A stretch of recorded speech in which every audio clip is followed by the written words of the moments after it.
a fruit shimmered in the light of paradise.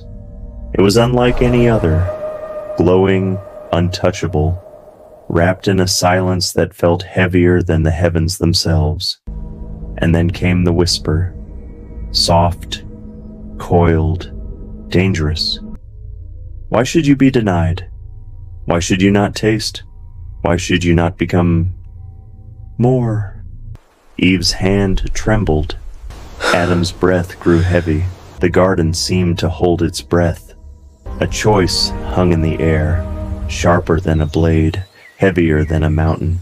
Teeth sank into the fruit, and in that instant, eternity cracked. The ground quivered, the leaves recoiled, the air itself seemed to mourn. Paradise shifted, innocence shattered. Shame wrapped around them like chains, heavy, unbreakable. The voice of the Creator thundered, yet carried sorrow. Did I not forbid you this tree? And the gates of Eden closed, light dimmed behind them. They stepped into the wilderness of earth, where sweat would feed bread, where pain would mark birth, where death would shadow life. But how did it come to this? Who was the whisperer behind the fruit? Why did he vow to destroy what God had made? Rewind. The garden, once alive with laughter, stood silent around the forbidden tree. A silence that felt unnatural, as though something unseen coiled around its roots.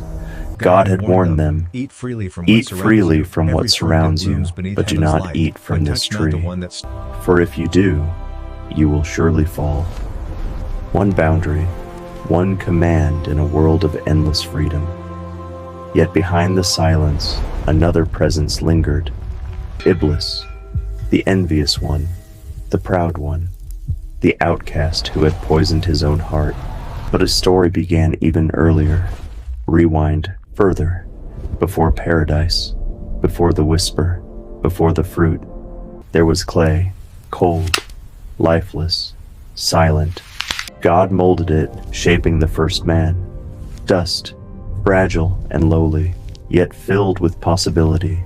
Then came the breath, the divine breath, and clay became Adam, no longer mere earth, but a living soul, the Spirit of God within him, making him more than angels, greater than fire itself.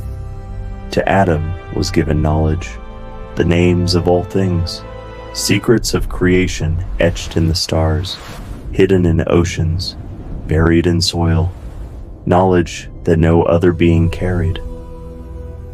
By breath and wisdom, Adam was exalted. He was superior, not by strength, not by fire, but by the spark of spirit and the gift of mind. And God commanded, bow before Adam.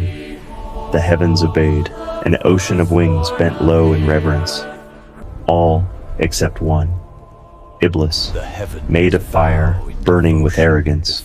He stood tall, unbending. I am fire. He is clay. Why should fire bow to mud? But he was blind to the truth, that within the clay burned the breath of the Creator, that Adam carried what even fire could not endure, the divine spark of life itself. That refusal scarred him. Pride hardened into rebellion. Rebellion ignited into hatred. Hatred forged into a vow. Because of him, I have fallen. Because of him, I will strike. I will whisper until clay forgets the breath of God within it. I will lead them astray until the last day. So when Adam awoke in paradise, clothed in light, taught by angels, surrounded by beauty beyond measure, Iblis lingered beyond the gates, watching, waiting, plotting. And when Eve came, formed not from soil, but from Adam himself, flesh of his flesh, heart of his heart, the envy of Iblis grew darker. He saw in their unity what he had lost.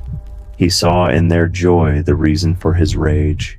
He saw in their innocence the perfect opening for his whisper. The serpent's shadow slithered through the silence. The vow returned. He whispered, he deceived, and they fell. But the story did not end in exile, because even as Adam and Eve left paradise, the breath of God still burned within them. The spirit given to Adam still lives in every child born after. And so the war continues between fire and clay, between pride and humility, between the whisper and the truth.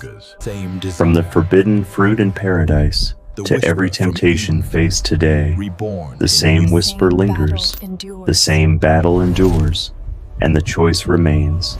Will clay remember the breath, or will it surrender to the fire? That question began in Eden, and it still stalks us now.